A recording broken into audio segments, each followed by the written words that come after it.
إن الحمد لله نحمده ونستعينه ونستغفره ونؤمن به ونتوكل عليه ونعوذ بالله من شرور أنفسنا ومن سيئات أعمالنا من يهده الله فلا مضل له ومن يضلل فلا هادي له وأشهد أن لا إله إلا الله وحده لا شريك له وأشهد أن سيدنا ونبينا وحبيبنا وحبيب ربنا محمدا صلى الله عليه وسلم وعلى آله وأصحابه سلم تسليما كثيرا أما بعد فإن خير الحديث كتاب الله وخير الهدي هدي محمد صلى الله عليه وسلم وشر الأمور محدثاتها وكل محدثة بدعة وكل بدعة ضلالة وكل ضلالة في النار فقد قال الله تبارك وتعالى في كلام المجيد وفرقانه الحميد بعد أعوذ بالله السميع العليم من الشيطان الرجيم بسم الله الرحمن الرحيم يا أيها الناس اتقوا ربكم الذي خلقكم من نفس واحدة وخلق منها زوجها وبث منهما رجالا كثيرا ونساء واتقوا الله الذي تساءلون به والأرحام إن الله كان عليكم رقيبا يا أيها الذين آمنوا اتقوا الله حق تقاته ولا تموتن إلا وأنتم مسلمون يا أيها الذين آمنوا اتقوا الله وقولوا قولا سديدا يصلح لكم أعمالكم ويغفر لكم ذنوبكم ومن يطع الله ورسوله فقد فاز فوزا عظيما أما بعد فقال تعالى ليلة القدر خير من 1000 شهر وقال النبي صلى الله عليه وسلم من صام رمضان ثم أتبعه 6 من شوال كان كصيام الدهر أو كما قال عليه الصلاة والسلام الحمد لله যাবতীয় প্রশংসা মহান আল্লাহ রাব্বুল আলামিনের অগণিত দরুদ ও সালাম প্রিয় নবী মুহাম্মদ রাসূলুল্লাহ সাল্লাল্লাহু আলাইহি ওয়াসাল্লামের প্রতি আল্লাহুম্মা সাল্লি আলাইহি আল্লাহুম্মা বারিক আলাইহি আল্লাহ সুবহানাহু ওয়া তাআলা তার দেয়া একটি মহিমান্বিত মাস এই রমাদান মাস চলছে এই রমাদান মাস আমাদের শেষ হওয়ার পথে এই রমাদান মাস আমরা যারা জীবদ্দশায় পেলাম হতে পারে এটা আমাদের শেষ রমাদান এই রমাদানের ভাব গাম্ভীর্য এবং এর যে ফজিলত এই ফজিলতগুলো যদি আমরা অর্জন করতে পারি হাসিল করতে পারি তাহলে এই মাসের মধ্যে পৌঁছে এবং এই মাস অতিবাহিত করার মধ্যে আমাদের সার্থকতা রয়েছে রাসূলুল্লাহ সাল্লাল্লাহু আলাইহি ওয়াসাল্লামের যারা সঙ্গী সাথী ছিলেন সাহাবা রাদিয়াল্লাহু আনহু তারা শাবান মাসে খুবই কান্নাকাটি করতেন অনেক বিচলিত থাকতেন এবং আল্লাহ রাব্বুল আলামিনের দরবারে অনেক কান্নাকাটি করতেন দোয়া করতেন যে আল্লাহ আমাদেরকে রমাদান মাসে পৌঁছিয়ে দিন রমাদান মাসে তারা অত্যন্ত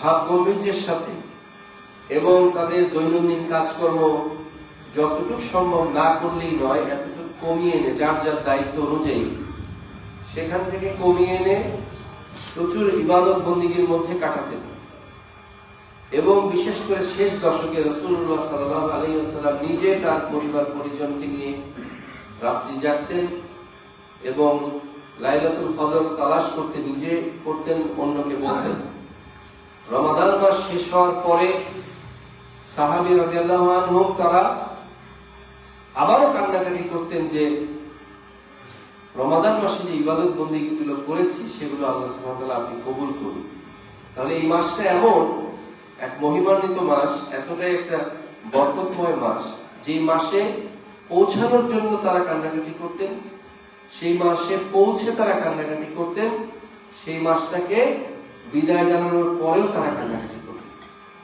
সেরকমই একটি মহিমান্বিত মাসে আমরা এখন অবস্থান করছি যে মাসে কতগুলো দৃশ্যমান এবং কোরআন হাদিস দ্বারা সাব্যস্ত যতগুলো ফজিলত এবং তার গুরুত্ব বর্ণনার জন্য এসেছে। দেখুন, এই মাস কোরআন নাজিলের মাস। তার মানে বুঝতে হবে যে আল্লাহ সুবহানাহু ওয়া তাআলার বাণী এবং আমাদের কিয়ামত পর্যন্ত যে পরিপূর্ণ জীবন বিধান, যে জীবন বিধানে আল্লাহ সুবহানাহু ওয়া তাআলা নিজেই উল্লেখ করেছেন আল ইয়াউমা আকমালতু লাকুম দীনাকুম, তার মানে আমাদের জন্য পরিপূর্ণ করেছেন এই দিনটা। এই কোরআন যেই মাসে নাজিল হয়েছে সেই নাজিলের মাস, তাহলে এটা একটা বোঝা যাচ্ছে যে মহিমান্বিত মাসের গুরুত্ব কোরআনের সাথে কানেক্টেড। দ্বিতীয় বিষয় হলো,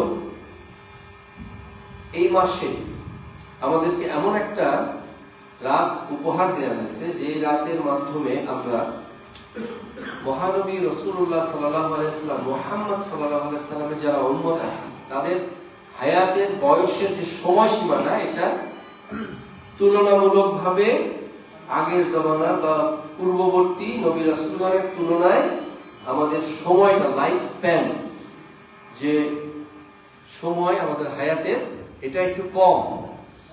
এখন স্বাভাবিকভাবেই সময় যদি কম পাওয়া যায় তাহলে ইবাদত করার সুযোগ কম হবে।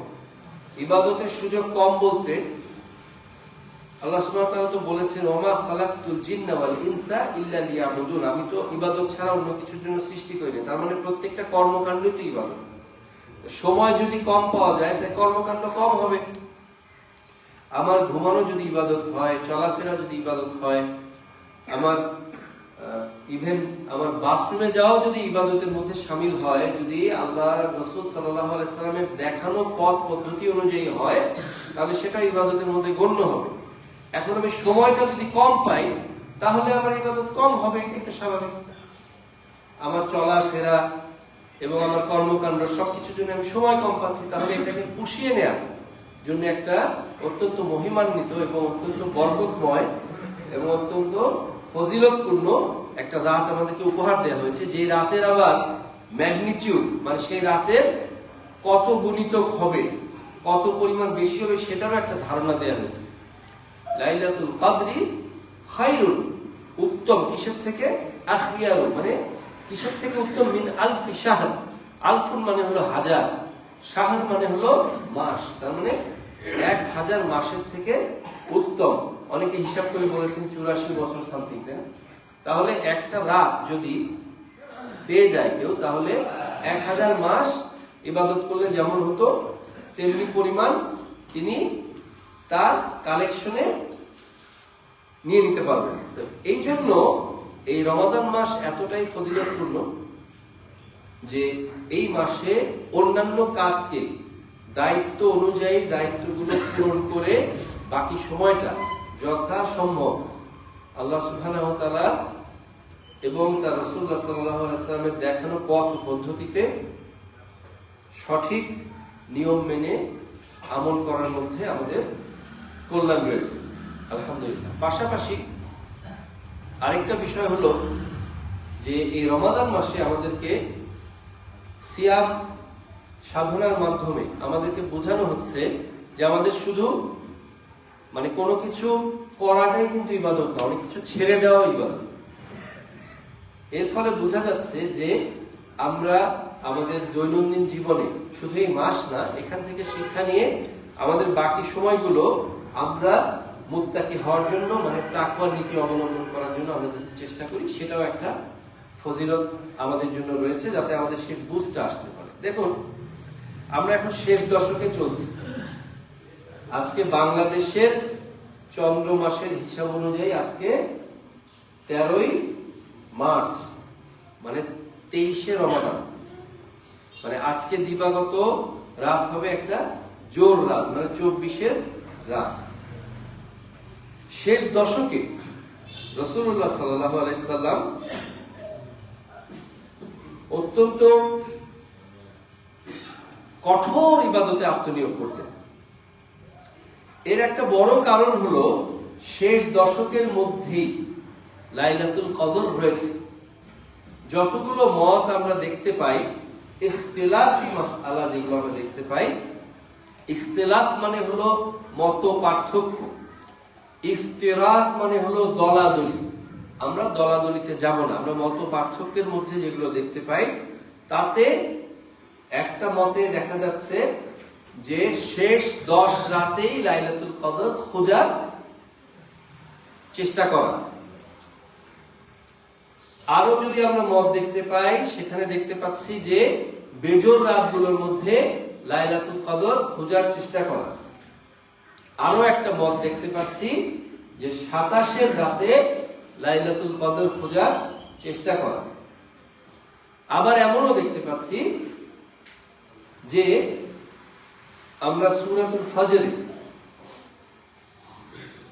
আচ্ছা ওই আলোচনায় আরেকদিন যাবো ইনশাআল্লাহ। যেটা বলছি লাইলাতুল কদরে যে আপনার এই যে শেষ দশকে আমরা যদি 27 খুঁজি, বেজোরও খুঁজি, তাহলেও কি এটা 10-এর বাইরে যাবে, শেষ দশকের বাইরে যাবে? তাহলে সবচাইতে নিরাপদ কোনটা?